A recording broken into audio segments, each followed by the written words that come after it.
Boom, doom, doom, Oh, doom, doom, doom, doom, doom, doom, doom, doom. exactly that. Doom, Welcome, doom, everyone, doom, to Beth doom. Dixon's Club of Duns. Dum, dum, dum, dum, dum, dum. No, I'm just trying to do a really I was like the fourth string a cappella singer who's like There not you really go. in the group. It's just like doom, doom, doom, doom, doom, doom, doom. I don't know why, but my mind stupidly went to the knights who say knee. It's just you're the white women who say dun. Dun, dun, dun, dun. Dum, dum, dum. Dum, dum, dum, Dun, dun, dum. dun, dun, dun, dun. Okay. Oh man. Oh, Monty Python. Monty Python is so silly. So silly. Oh, like okay, wait. This- Oh I'm thinking God. Monty Python now, and like the scene where he goes through and accidentally kills everyone at the fucking wedding, and then he's like, "Oh shit, Sorry. yeah, sorry, my bad." Then he's just like leaves. It's Okay. so good. Speaking of that hot mess of that night, welcome to Hot Mess Moments. Wow, the transition. Oh my Folks, God. you don't get that kind of transition anywhere else other than Hot Mess Moment. It's true. But welcome everyone to Hot Mess Moments. We want to apologize. There was not an episode on Thursday because of the holiday. But Yep. I do need to pre-warn everyone, December is going to be spotty for us. We're going to try our best to pre-record episodes, but we are traveling. We're doing a lot of stuff for the holidays. So you get episodes when you get them. But and we made it, I was like considering like maybe we could even take like a season break during like the new year and then pick it back up in January, like once we get closer to like mid-December. But we'll figure that all out. Yeah, figure it out. And you know what? We might just build up that anticipation. Yeah. Lovely. But you know what? We missed Thursday because it was Thanksgiving and we were observing. Well, I was at least observing the holiday while also paying tribute to the fact that it was an American holiday built on a lie about the native and colonizer relationship. Damn, she went into it. She said, not only going to say it was Thanksgiving, she's like, girl, I'm gonna give you the history lesson. Boom. Yeah.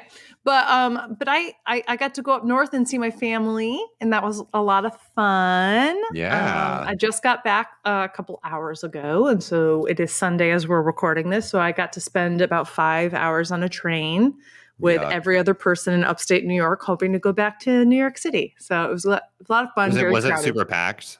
Yeah, there was not a seat available. So it was stood for 5 hours? No. Like everybody had a seat, but it wasn't like there was no empty seats, you know? So everybody who got off at a train stop, that many people got on the train. Like it was just damn. It was crazy. Okay. So yeah, no, it was a smooth ride though. Enjoyed it. I mean, if anybody hasn't done and I would imagine a lot of people haven't, but it's actually a really pretty train ride to go from New York City to Albany, because you go through you're literally alongside the Hudson River the entire time. That's cool. So that's cool. And then on the way from Albany to Utica, you're along the Mohawk River. So it's a really cool ride. And you get to see like the Catskill Mountains. You get to see a little bit of I wouldn't say the Adirondack Mountains, but you get to see some of the hills that you. Yeah. You also get to see like white upper New York people and like their true inhabitant, which is, or their true habitat, which is just a mess. Yeah, it's cars on the front lawn, Yeah, like it's sights to behold. It's a lot. Yeah, and it's but white you know what? Supremacy in its finest. Oh Jesus, that's a joke. I actually don't really. Welcome to New York. I mean, upstate New York is like, if it wasn't for the city in like downstate, upstate New York would be a hardcore red state.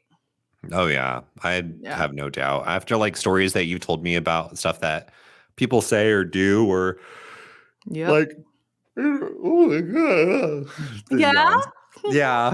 again, it's late. It's not that late, but it's late. Also, did not get a lot of sleep last night. I didn't either. Oh okay, but can we tell the story about why I went to bed late last night?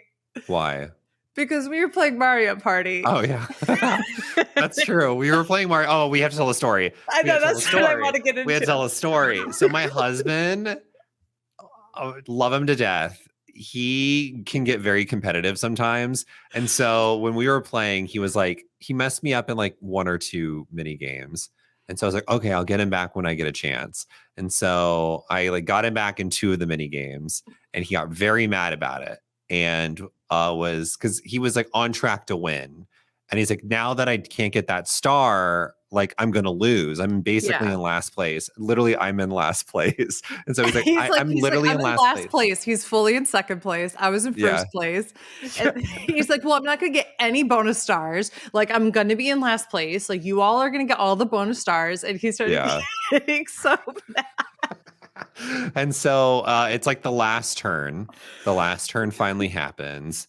And I told him, I was like, I think you're going to win, babe. Like, I'm pretty sure you're going to win here. Literally, there's 3 bonus stars. He gets every single one of them. And then wins because of it. Proceeds to win the game. And I'm like, you had a lot of energy for someone that was winning the game. But my favorite line was his, like, he was like, we were openly just like laughing at him, and you were like, you have no right to ever complain ever again. And his one line, he says it so quietly, was so good. This was just the universe getting back into balance. That's Nigel. I love him. And then I literally was like, all right, guys, I gotta go, bye. And then hung up and I went to sleep. But that was like the so funny. the last thing. Oh, it was so stupid. I loved it. I love him to death, and he loves Pokemon, not Pokemon, Mario Party. And that new Mario Party, if anyone's listening that has not bought it yet, it is good. Okay, that's a good Mario Party. It's very good. It's fun to play with friends. The mini game selection's great. There's actual strategy that you can like enact in the board games. There is some RNG like luck, but that's in every Mario Party, so you're never gonna not get that. Well, it's just like any other board game, right? Like, there's a lot of luck that happens in some board games, in addition to strategy. But that one, I have a lot of fun with it. I also like that you don't have to only use one half of the Switch controllers this time, like you did for the other one. That was so annoying. That one was the actual worst. But it's a lot of fun. What I also really like is that we are now a video game review podcast, and I'm kidding. Surprise! Let me tell you about some other games that I'm playing. So I just bought Subnautica. Okay. No, but for real, I want to get into this episode because I do have a lot to talk about. There's so many things in this episode that I noticed that I want to get your thoughts on. Yeah. That were in no other episode. This is a very different kind of episode for the Nanny. And so I can't wait to get into it. So we should just dive right in at this point. So this is you go. Oh, sorry. Please take it away. I want to hear your sultry, dulcet tones. Take it away. Now this is The Nanny Season 2, Episode 13, The Strike. She was there. That's how she became the Nanny. I hate that. I hate that voice. Stop. Oh, no. Cancel Let's just it. talk a little bit more. So Dylan. Oh my God. I'm literally gonna pour water in my computer. Your brand new computer. Fuck it. I'm go crazy. This episode. Okay. Right off the bat, I am going to rate this episode a 7 out of 10. Solid. I think that's what I would have done. I think it's a good episode. It has its moments where nothing really happens, but I have to commend this episode. The way it's structured is so different than any other episode of The Nanny thus far. It's filmed differently. I feel like there's new cameras. I feel like I pointed this out to Beth. I could be going crazy. I feel like there must have been a mid-season break before this. After episode 12, there was a mid-season break, and they invested all this money into new equipment. They updated the intro. They must have done a lot of stuff. The animation in the intro is different. That could be like a season 2 thing, and I just haven't noticed it. But it seemed crisper and cleaner. And when they are offset, it seems like they're at location somewhere, filming. it looks different. It Yeah. feels like the cameras are like higher quality. They run at a higher FPS than like the standard inset cameras. It's Yeah. very strange, but this feels like the next chapter. Also, the actors felt like they had a break. I don't know why. It just got that vibe where it was like they're finally back on set and they're like finding their groove again. So I'm looking at this, and it aired on November 28th, 1994, and it was just a week after episode 12. It doesn't look like the break happens. There's like a 2-week break between the episode we just watched, the strike, and the next one. And then it was about a month break until January. But they kind of went right through, which I think was kind of rare. Actually, it looks like the big break happened between episode 22 and episode 23. Episode 22 was on February 27th, 1995. Episode 23 was May 3rd, 1995. I don't know what happened. 2-month break? Like that? At the end of the season is weird. So clearly they were trying to figure out what they do with this show. Yeah. But it's a very interesting season for a variety of reasons. And I think that we start to see a lot more of the physical comedy. We see like, even in this episode, we're seeing like Niles has a lot of facial expressions, especially when he's doing the cleaning product. Yes. Like you start to see like the things that they clearly have taken notes on over the past season and a half, and are really starting to apply into the writing, into the acting, into the physical comedy, into the scenery and the clothing and all these different kinds of things. So like this episode feels like they're settling in with, the fashion is a big part of like why Fran is so popular. So we're going to have an opening scene that is purely about her wearing something flashy, and then she doesn't even wear it at the outfit of the episode, hands down, is that dress she definitely could not sit in. Like, it was amazing. It was so tight on her. I was like, if she sits in that, she's going to rip it. She's breaking that dress. 100%. Yeah. No, I mean, and that's the iconic multicolored striped kind of dress. And you could tell they had to like, because her boobs are like are too big for it, and so they had to like there's like little blue fabric on the side. You can tell that they had to like stretch it out a little bit for her titties. I was like, damn girl, them titties. Yeah, no, it's a great dress. But like this is like they're finally realizing what are the things. You can clearly see that they've done the market research going into this episode. It's also Maxwell's getting a bit more fashion now. We see him in multiple different outfits that aren't just suits. So he very much evoking male fashion of the 90s with like where it was like post 80s, like with the blazer a little bit, with like a little bit of like the high. It was like the 80s trousers. Yuppie prep thing, but like actual money. Yeah, it was like an older, like 40-something-year-old wearing. Yeah, it looked good on him. Like it like normally that wasn't a college frat boy. Yeah, thing. It gave college frat boy, but it definitely like fit him because it like actually looked. The color palette looked good. I really liked the fashion in this episode. We even get a little bit of like from Maggie, and also we just need to comment. You know what? I had thoughts and feelings about Gracie in season 1. I am getting tired of the Gracie erasure that is happening this season. Speak on it. I fully understand now why Gracie's actress had such a horrible experience on this show. They literally have her come out and then have her go away, and that's it. Yep. She's like a tea bag that you just like steep once and you throw it away. That's literally that's literally best. That's the best. That's the best. What? Oh my god, that's the best visual of her character. That's literally what they do. They just go boop. There you go. Yeah, they just literally. That is what she is. They just literally like, okay, we're gonna dip the tea bag in once, and that's your tea, and that's all they do with Gracie. I love that so much because it's so true.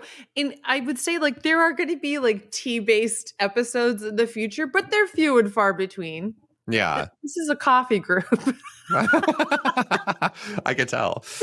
Wow. I don't know why that. I think I'm so tired, but that like really resonated. You were on a train for 5 hours today, so that really resonated with me. I was like, she is a teabag. She's like, holy shit.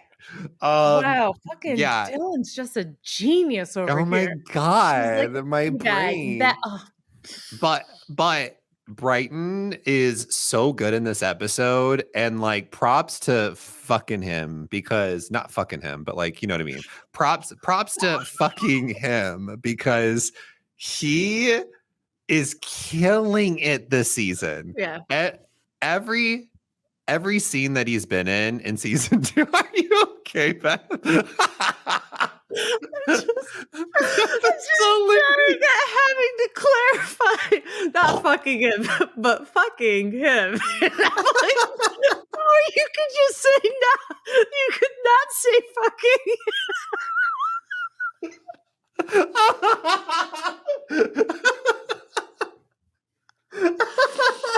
What? I think we've lost our minds. I know, this is why this is going to be so good, though. Oh, God. That's so funny to me. Okay.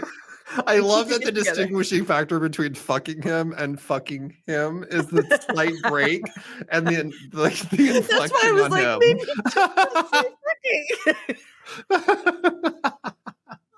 Oh my God. Okay. And Brighton's killing it this season. Yeah, Go he was so good. He was so good this season. Honestly, I'm gonna already say it. MVP is Brighton. Ooh, you better work, Brighton. Wow. I loved Brighton's character acting in this episode. I love the fact that he can play ball with the adults. Mm-hmm. Something that Maggie has issues doing and Gracie has issues doing, but Brighton, being a young kid, is able to like take over a scene when there's like very established actors that are also in the same scene with them. So this is simply the MVP is simply because of the actor. Like, he is killing it. And I think that's completely legitimate. Yeah, and I think he does a really good job here. I really liked the story of this episode too, and this is where, again, they do something that's different than any other episodes of The Nanny. It really feels like they're a married couple in this episode. Like, if they like, literally, if the show is not called The Nanny and we just watched the episode and no one knew what it was, you would just assume that they're a married couple. 100%. And I liked it, but I also didn't like it. And the reason I didn't like it is because it's starting to become less and less believable that these characters aren't fucking like realizing that they're meant to be together and that they're like, you know, meant to be here. And so it's very odd to me when they can go on like Sally, Jesse, Raphael, which icon. I remember watching Sally, Jesse, Raphael back in the day. It's so good.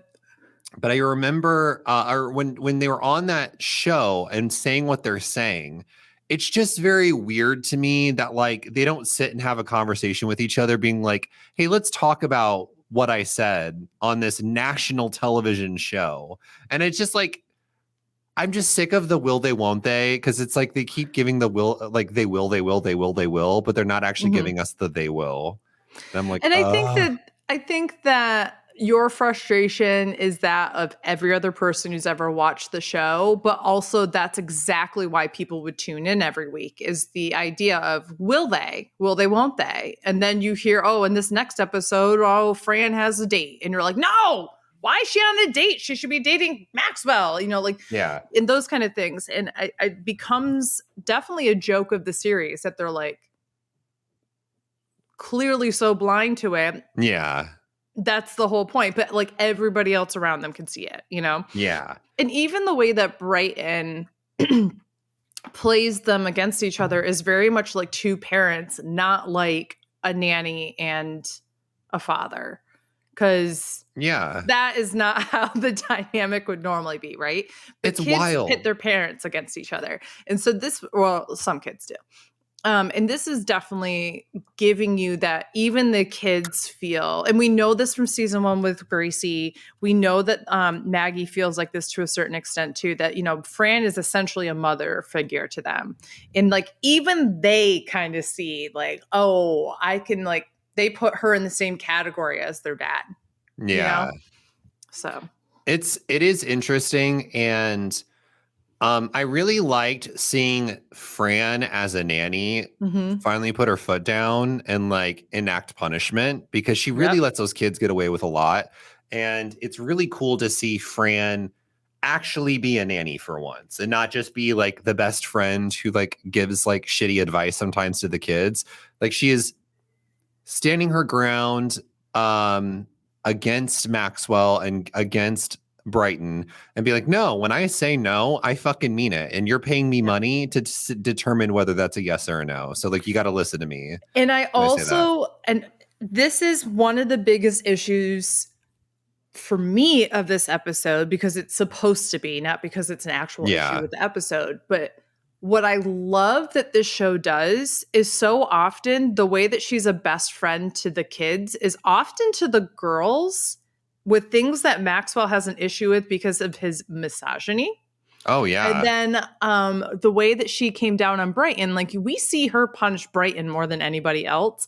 And that's almost in a line to put him in check and to make the balance of what Maxwell's thoughts on his children are. Because the expectation that Maxwell has for his daughters is at a very different standard than what he has for his son. And this episode in particular, Brighton even knows it. You can see the way he manipulates his father from the very beginning. Oh, well, she's just being overprotective. And then he leaves out all the details of why she said no. And then he goes along with it as if, oh, I'm just the overriding thing, and that's my son, and blah, blah, blah, blah, blah. You know, the girls need to be protected, but my son doesn't. Which, like, P.S., your kids are in New York City in the 90s. This is not a city to just let your son just go around in. First of all, oh my God. Times Square was scary in the early mid-90s. Oh, yeah. Like, I remember you telling me those stories back when I came and visited. You were like, yeah, like, this is just... like, people can walk around now. You couldn't do that at like 6 p.m. at night. You could go to theater, and then anytime that the theater was getting ready, and then when it piled out, those were the only 2 times it was relatively safe to be in the area. Other than that, like, Times Square was nothing like it is now. Like, I mean, for as crazy and awful as he's turned into, Mayor Giuliani, like, really, like, turned the city around in the 90s and in the early 2000s. But all of that said, and regardless, whatever, this episode also highlights the necessary role that Fran has in fixing a lot of the issues that not only Maxwell has, but the kids have in growing up in a very affluent, privileged household. And you see... like, they make a joke of it, of him being like, oh, I don't understand the plight of the working man. Niles, fix my shoe. And then the girls come down and I have to do a play date. Well, you're just going to have to take the town car. And they go, nah, and they get upset about it. And it's a reminder that these kids don't always understand how entitled they are. Absolutely. And that Maxwell doesn't understand it too. And then you have like Fran who checks that as well. So that's what I like about this episode. It was also probably right in line with the 90s to have an episode about unions, because that was a huge deal in the 90s. Oh, yeah. Let's talk about that. Like, I thought it was, well, it's still a topic today, which I thought was really interesting. I was like, wow, like, it's so crazy to me. Like, I mean, I remember people talking about unions and strikes and stuff like that in the 90s, like even as a young kid, but like, we're still talking about it to this day. Like, Amazon, like, still having issues with like union busting, and these huge companies who are purposely, like, literally today, I can't even remember the name of the company that was going through and starting to fire people who were joining the strike. And it's just like, it's so crazy that we're still having these conversations in 2021, but it is interesting to see a sitcom tackle this in a humorous way. And I think they did a really good job of handling the sensitive material, where it is not coming from a place of fuck the big man or fuck the workforce. It is coming from a place of, there is a disagreement between these 2 classes of people, And I love the fact that Fran's like, well, my family would never cross a picket line. And that's just something that I have to stand by. And that's something that, like, I think Maxwell's family never has. They don't have like those standards that they follow. And so for him, it makes sense where he's kind of like, I don't really get what you're like. I don't get this. Like, why is this such a big deal? But for her, it makes sense why it's such a big deal. But what makes this even better is by the end of the episode, Fran has kind of integrated herself as still someone who is upper class now, because she's complaining about the fact that it's like $8 an hour. And like, someone like the rest of Fran's family would probably be like, fuck yeah, that's awesome. They got like what they wanted. But like, it's really interesting because I think that the rich have done the capitalists of the world have done a good job for centuries at making the woes of the economy seem like it's always poor people's fault. Yeah. Right. So poor people will be mad. Poor. Yeah. Poor people will be mad at other poor people and won't be mad at the capitalists. It's one of my favorite things to think about too, is, and I read this quote somewhere, so I don't know where to attribute it. And I'm so sorry. It could just be a popular idiom. I don't know. But basically somebody said I don't understand why people get mad at, illegal immigrants coming to this country and taking a farming migrant job, when it's a job that nobody else was going to get, first of all, because nobody wants to, quote unquote, do that. Nobody wants to be a custodian. Nobody wants to be a migrant farmer. Nobody wants those kind of things. But if someone is willing to come and do that job, and people get upset about, quote unquote, taking that job away, but they're not mad at the capitalist who hired them.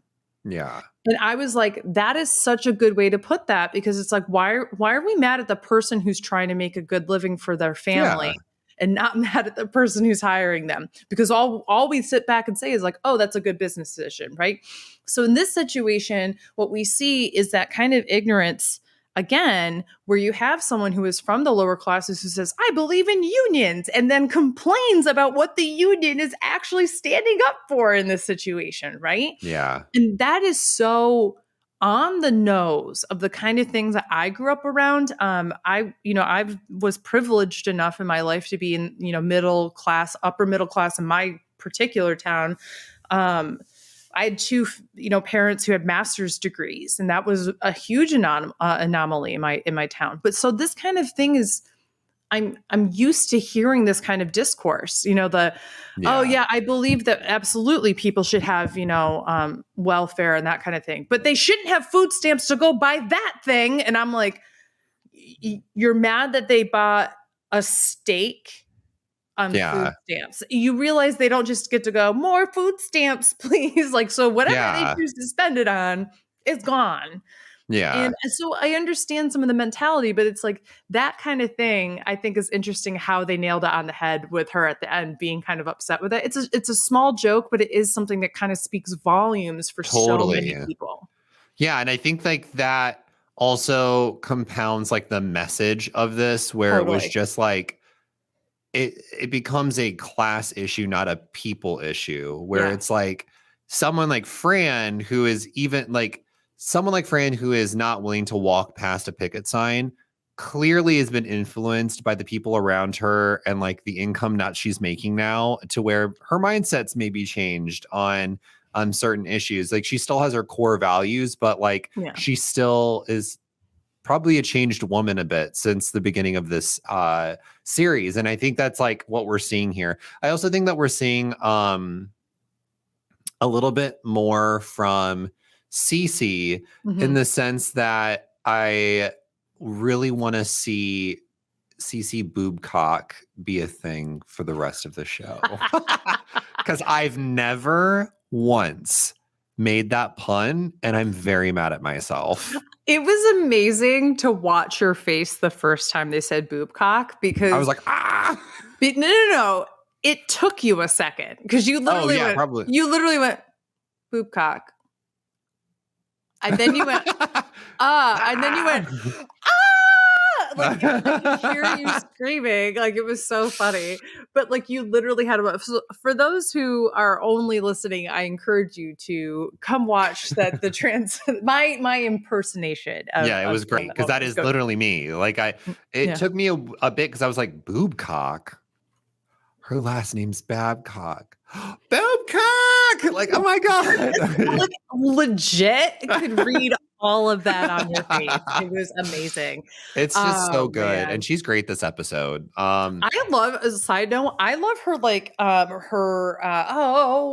collar for Oh, fuck yeah. for that like, what am I trying to say? It's not that It's not, lapel. the I love her yeah. lapel for her like tuxedo dress that she was It's wearing. so It's so cute. good.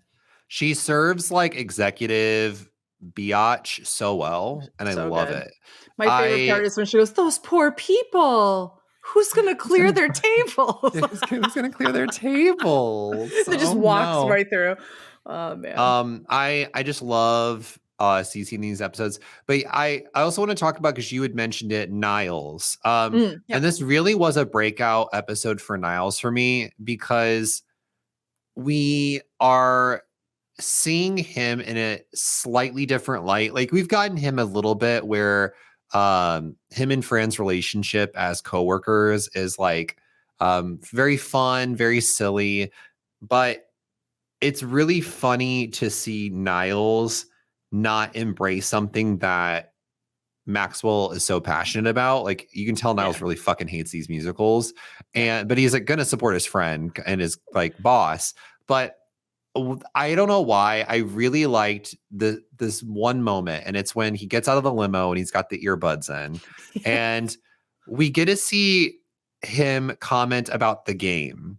And so, like, the Knicks are not that big of a joke, not that big, but I was just like, huh, I never realized Niles is into sports. That's kind of cool. And it's just like little things like that, where it's just like, I never would have painted Niles as the kind of guy that like would go up to Fran and say, I never got my like knob polished, or whatever he says. Yeah. Or hobnobbing. like I never got hobnobbed. Yeah, my knob. I never got my knob hobbed.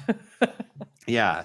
So like things like that, or talking about sports. Like, I was just like, okay, this is kind of cool. Like, we're seeing a little bit more of like maybe who Niles is when he's not a butler. And I think I want to see more of that. Even if he's like a disgusting man pig, I kind of want to see more of the disgusting man pig.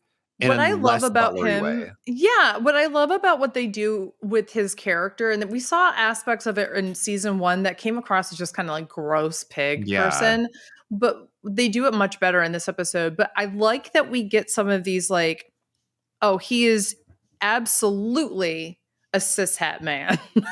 Oh, for sure. But also has some flamboyancy to him, and also has a little bit of camp, and and his reading ability is on point.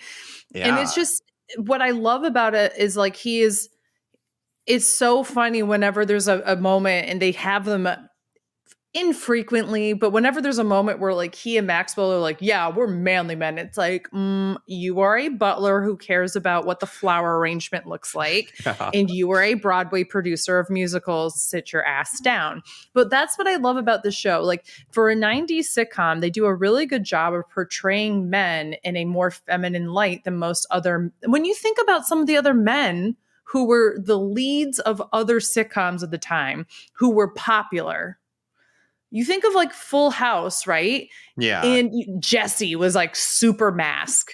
But then you also had like Danny and who's the funny guy? The cut it out guy. Oh my God. I'm gonna Google. What is happening? How am I gonna know? Everyone at home is just screaming the name right now. Sorry guys. But like, you think of Fresh Prince of Bel-Air, and you have, Jesse? No. Go through the cast. This is a terrible cast list. Cut it out. It's not Joey, Danny. Joey. Is it Joey? Joey's the one that did the cut it out? Cut it out? Maybe. It must be Joey. That's his name? It feels like it's his name in Joey real life is like Danny. Yeah. Well, there is Danny Tanner. Oh, no, Danny Tanner is who I'm thinking of. But okay, I was going to say, I don't think it's Joey. Joey Gladstone. No, Danny Taylor's the father.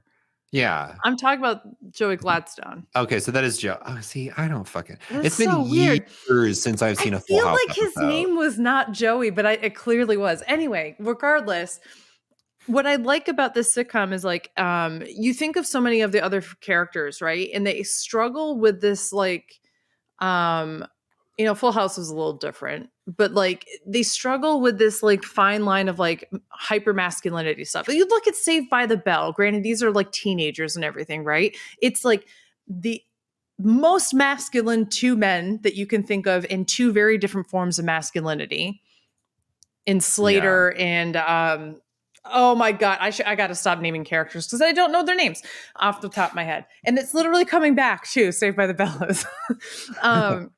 But regardless, you get the point I'm trying to make. And I really like that they do that with the show. One thing I don't like about The Nanny, I've said it before, I will always say it again, and this episode rears its ugly head with it with one joke that seems small, but it is really big. Oh my God, yes. Again, is body image. They do a really horrific job at.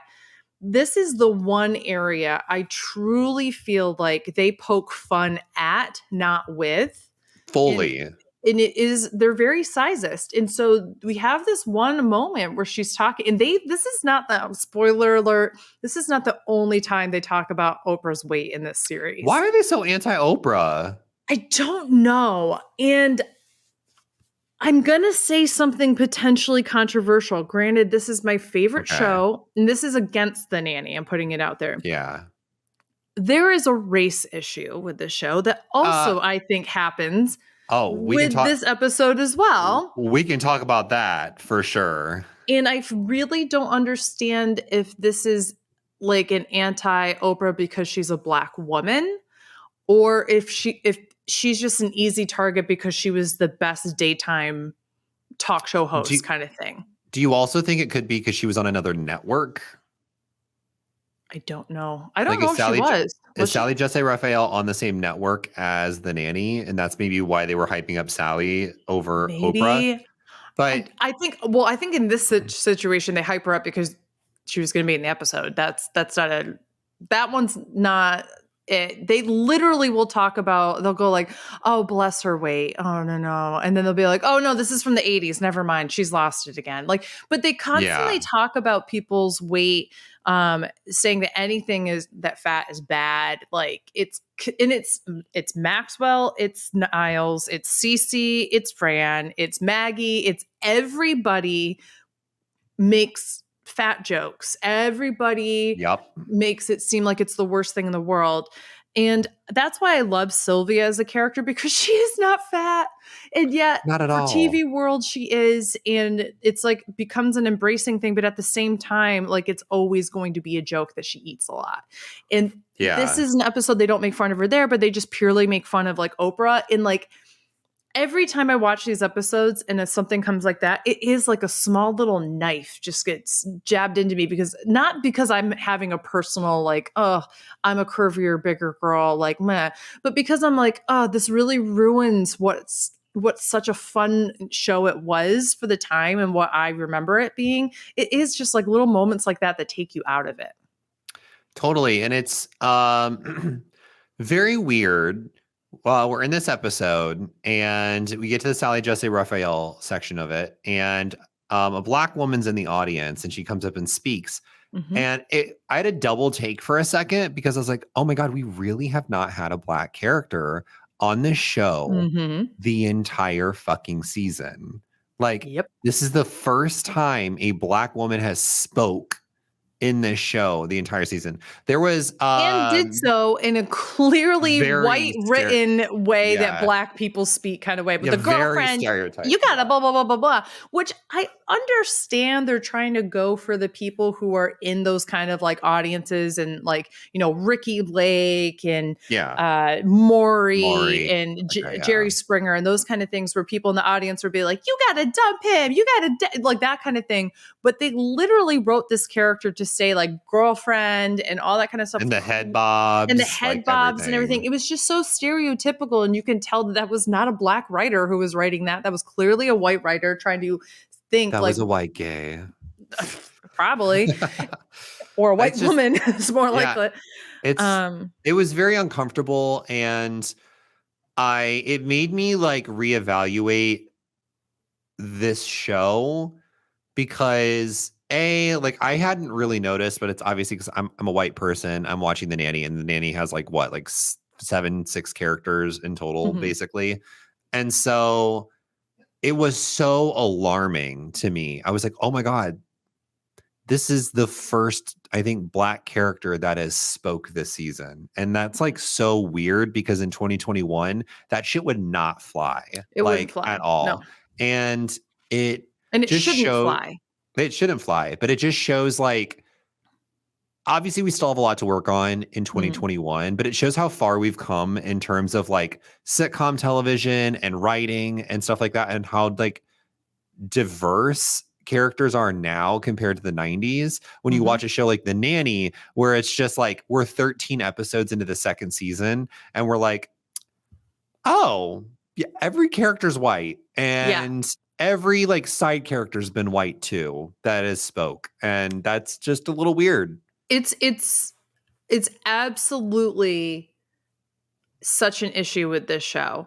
I will say that there are some adjustments to that moving forward, but not much. Yeah, it's the 90s. It is the 90s. It is a white driven show. And what I think is interesting is that in interviews, you can really see Fran kind of skirt around this when confronted with it. And her answer normally comes across with, the studio had certain visions. And it comes across as, I tried very hard to get more gay people on the show, Black people on the show, other kinds of people of color on the show, Yeah, and was specifically told no. And we know that the studios are super racist. They were then for sure. They they continue to still be are. now. Yeah, they We still know that definitely are they're now. misogynistic. We know that they're homophobic. We know these kinds of things. And it was even more so in the 90s. So I think it's important that we call these out. I think it's important that we talk about like what it's like now in 2021 and remember like this is a different time period. But just because it happened in the 90s doesn't mean that we Yeah, just go like, oh, it was the 90s, therefore it was okay. Because no, it wasn't okay. And that's the point. exactly. No, So, I think you hit the nail right on the head. It's just there's a lot that needs to be worked on for the show, but I think overall, like it doesn't take away from the spirit of the show. It just correct. takes away from like the feeling from the show where you're like, that's kind of weird. And this is Yeah. like the first Black woman that's speaking in season 2 is a stereotype of a Black woman. Mm-hmm. Like, It's yikes. racist. Yeah, you're like, Yeah. ooh. Yeah, no, Uh, it's bad. And those are the things that I think that, as you continue to rewatch or for you watch the series for the first time, like keep those things in mind. I think it's important. It keeps yeah. your mind sharp about how to be anti-racist or to be a feminist or an ally or whatever the case Yeah. might be. But at the same time, I mean, it should impact how you think about the show. It shouldn't impact how you enjoy the episode in front of you all the Yeah. time. Now, that's not saying that if there's something that's overtly racist, sexist, whatever, hate it, like pure hatred that comes out of the show, which does happen. Like, again, Yeah. this is not a show that's completely free from it. I think it's a better show than most that comes out of the 90s, but still has its faults.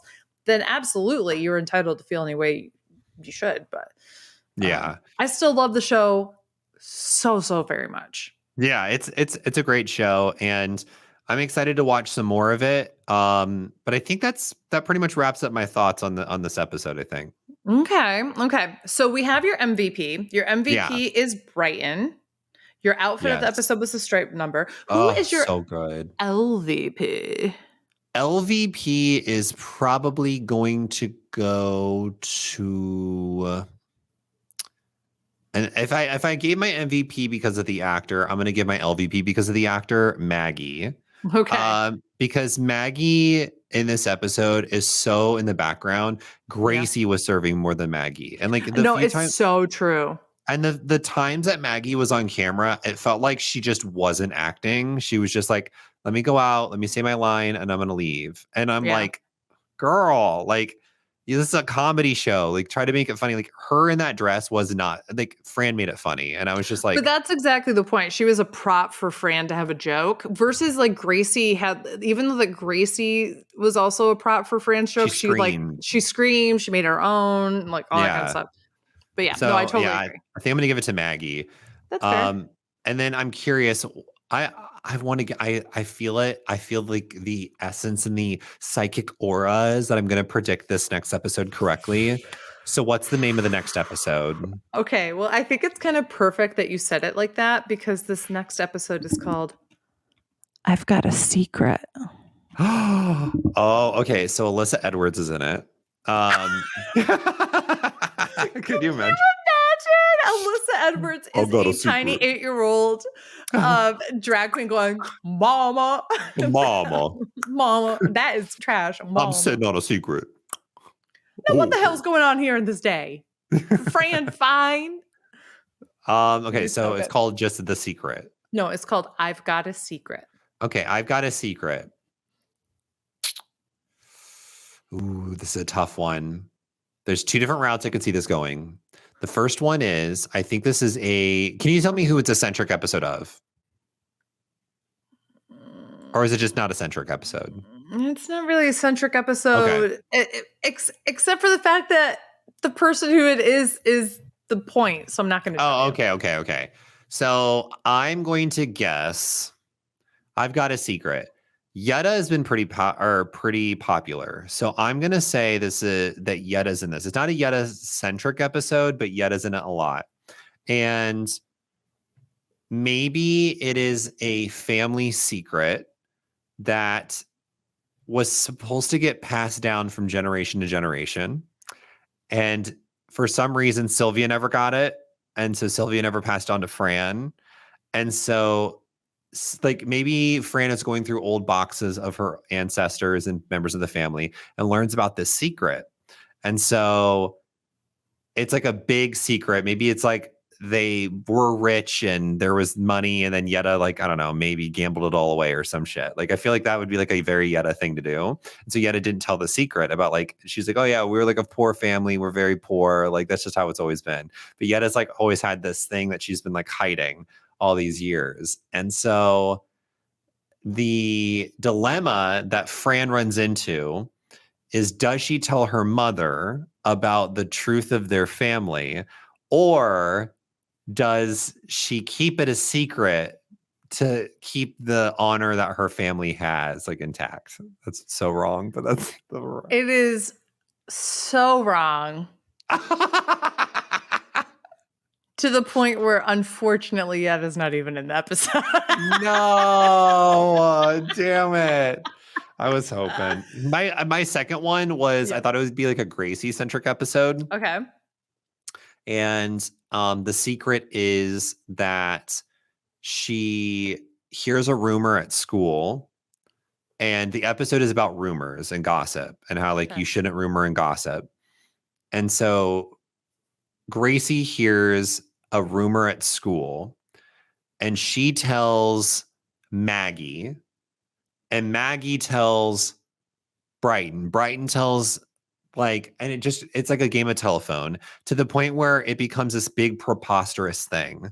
And Maxwell catches wind of it and freaks out and wants to like take Gracie out of her school, and is like really like freaked out. But their communication is so bad that like Gracie doesn't know why Maxwell's freaking out, and Fran doesn't understand why Maxwell's freaking out because what she heard was different than what Maxwell heard. I'm so wrong, but that's like the second route that my mind went to. Yeah, no, you're not right.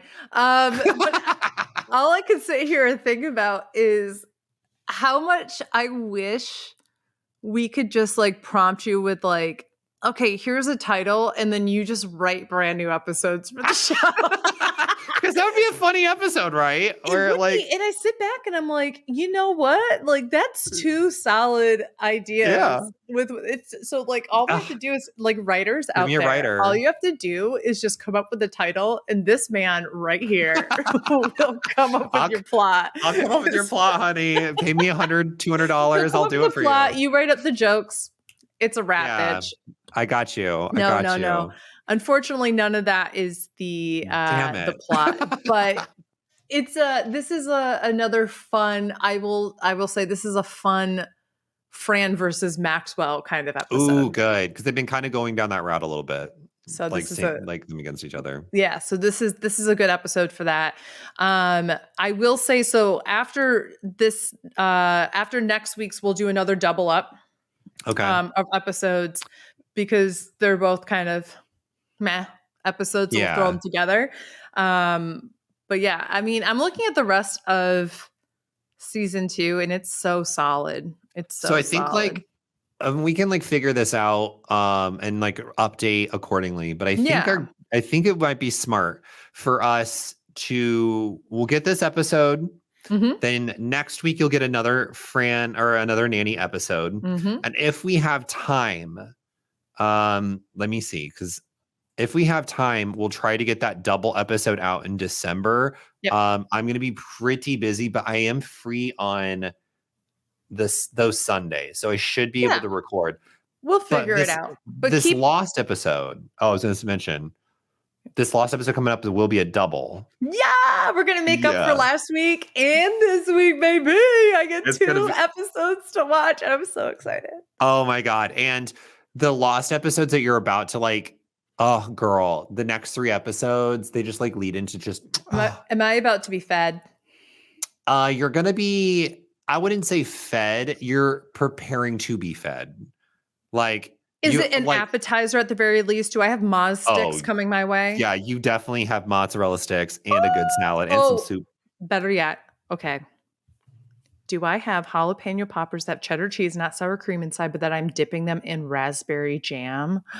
That sounds delicious. And yes, that's what you're getting, girl. It's so good. You're going to double episode this Thursday, y'all. Okay, stop. I hate that. But yes, you get a double episode, everyone, this weekend. So this Thursday. So look forward to that. We will be back here next week with another episode of The Nanny. My name is Dylan Zader, also known as 8-Bit Dylan. We forgot to do intros at the beginning of this. My bad. But Beth, where can they find you? My name is Beth Dixon, also known as AugustaWind11. You can find me at AugustaWind11 on all my social media accounts, including my Twitch page. You can also DM me if you have anything that has to do with spoilers about The Nanny. I'd love to chat with you about it. And you can find Dylan at 8-Bit Dylan. Yeah, if you have anything about Lost you want to talk about, you can talk about it with me. And you can also check us out at Hot Mess Moments on Twitter if you want to like catch up on all the goodness that is Hot Mess Moments. But please consider leaving a 5-star review on Apple Podcasts. Make sure to hit that sub button on YouTube. We're trying to grow the channel as best we can as we get closer and closer towards the finale of season 2. And make sure that you follow us on Twitter at Hot Mess Moments because we will be better. I didn't do it at all for this Thursday, but we will be better moving forward about what our schedule will be throughout December. And that's the best place to keep up with our with the news about the pod. It's so true. Well, just like Niles, I'm going to slip and slide my way off this couch, and it's not even a couch, slip and slide my way off this couch and out of your podcast space. Goodbye. Okay. That was bad. Bye. I tried. And that's all that matters. A for effort. Yeah.